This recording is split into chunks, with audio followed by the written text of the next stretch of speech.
After more than a day of overtime, negotiations at the COP29 summit have ended with an agreement on climate finance.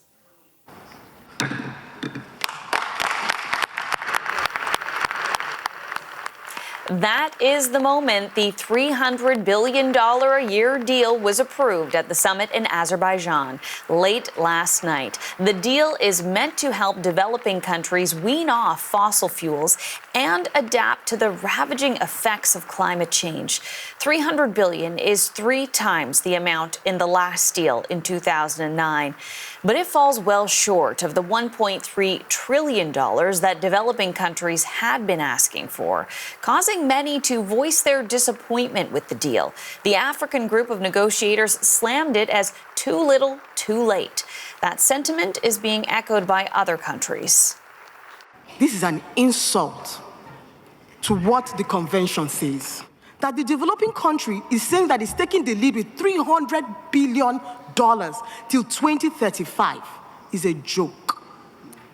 And it's not something we should take lightly. I regret to say that this document is nothing more than an optical illusion. We are extremely, extremely disappointed. Negotiations on the deal were originally supposed to end on Friday, but were extended. As talks stretched late into the night, so did the tensions. There were walkouts by a number of developing and island nations yesterday. For more on this deal and what it means, we are joined by McKenna. She is the Chief Executive of Climate and Nature Solutions and a former federal environment minister in the Liberal government. Catherine, thank you so much for making time for us today. It's great to join. I first just want to get your thoughts on how this summit played out, because you've been to these COP summits before.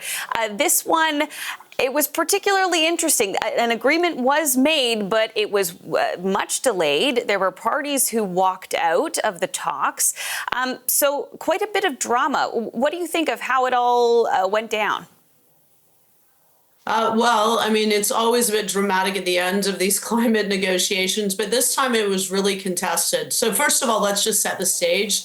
We're already hitting 1.5 degrees of warming, beyond which we're going to see really big tipping points and huge impacts. And we're already seeing that here in Canada. I was just reading the story of a mother who lost her son during the flooding that happened in Nova Scotia. So, I mean, we're feeling the impacts, and the most impact largely are the developing countries. And they have said we need financing if you want us to get off of fossil fuels, but if you also want us to be able to adapt to climate change. So this was always going to be the big issue. Would there be money?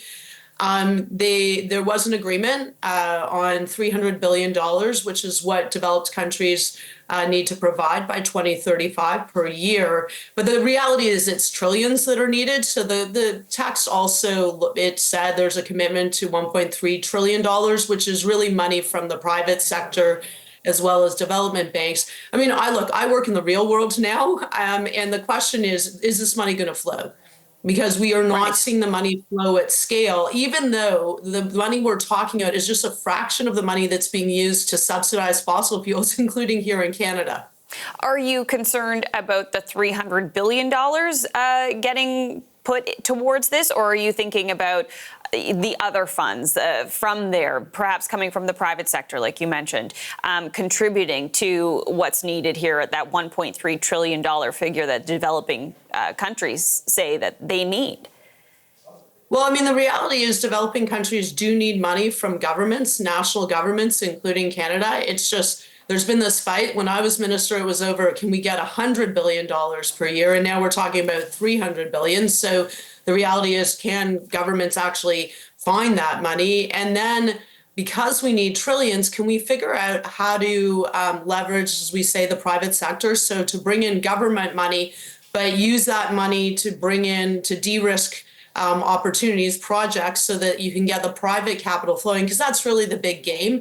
Right now, there's a lot of money that's going into clean solutions, but it's going into, North America, largely the US, Europe, and in China. So we need to make sure that money is going to developing countries. But there was another big issue at this COP that was really disappointing. There was a commitment last year to transition off of fossil fuels, and Saudi Arabia, who has been a deal breaker many times, or tries to be a spoiler, tried to backtrack on this language. And the reality is we're in a fossil fuel climate crisis. We need to get off of fossil fuels. And they were fighting this. And in a way, it's unconscionable because, I mean, profiting off of mass destruction caused by climate change while we have the solutions is, I mean, it's just not okay. And that was a really tough pill for people to swallow. They kind of obliquely referenced the phase out of fossil fuels, but it was Al Gore who said, like, you know, we need to get real here. And whether we're going to meet the goals of the Paris Agreement will be decided in the next few years. So next year, countries need to come up with more ambitious climate action. And I'll say for Canadians, like, Canada's not a leader. We ranked 61 when it came to how we were doing in terms of tackling our emissions. And we have a long way to go. And, you know, the government has, you know, brought in a measure, including a cap on emissions, but it's a real fight here in Canada. And if we get a new government who is not only going to not do the more, who's actually going to backtrack on all our policies, we'll not only be a laggard internationally, but we're actually risking our economy because the clean energy transition is happening. We're seeing, you know, all this money go to clean, but Canada's oil sands, and that's really what we're talking about in terms of our big emissions here. It's a third of our emissions. It's the most polluting, one of the most polluting sources of oil in the planet, and it's also the most expensive. So as the world transitions, we're going to be left out in the cold, and that's a big risk to our economy. We also have we could have huge stranded assets. We've invested in a pipeline.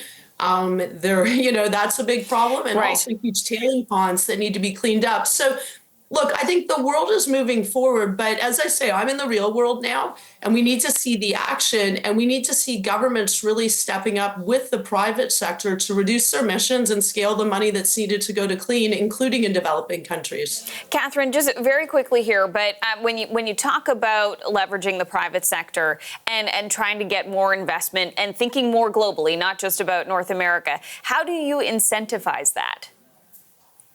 Well, I mean, first you need government money. And so developing countries, I used to live in Indonesia for 3 years. They made a really big commitment. One of the best things to come out of this COP was Indonesia saying they were going to get off of fossil fuels by 2040. I mean, that's very ambitious, but they need money. So they need government money they would say grants, not just loans. And that money then can be used to get money from development banks. So development banks stepping up. And then once you have that layer of money, I know it sounds confusing, but it's really who takes a bit of risk. Mm-hmm. And then the private sector will come in. And so we really need to be focused. As I say to everyone, like, we have the solutions and there's a lot of money out there. So now we need to just be a lot more disciplined about how we do this. I would not work on climate if I didn't think that we could tackle it. It would be a waste of my time. And there's only so many hours in the day, but we can.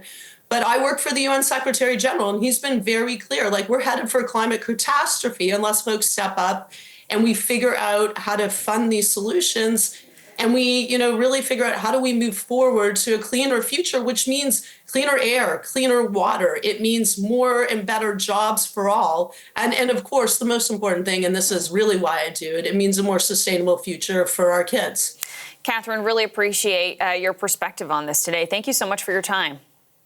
Great to join. That's Catherine McKenna of Climate and Nature Solutions.